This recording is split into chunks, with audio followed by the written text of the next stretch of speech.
Kahit anong tigas at tapang ng lalaki, pagdating sa babae, putya, marupok pa sa tiyok yan. Sa pag-aaway, pag ang lalaki nagkasala sa kapwa lalaki, kay tatapang, akala mo si Andres Bonifacio na handang makipagpatayan. Pero pag nagkasala sa nobya o asawa, kinakabahan at tumitiklop yan. Sa TikTok, pag ang lalaki nagkomento sa isang babae, akala mo paligsahan. Pagalingan pasiklaban ng pambobola. Pero pag nagkomento sa lalaki, hanggang likes at emojis lang yan.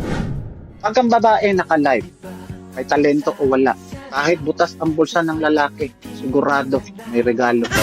Sa inuman, pag ang lalaki nakipag-inuman sa kapwa lalaki, hanggat may atay, tuloy ang tagay. Pero pag may babae, matagalan na pasiklaban.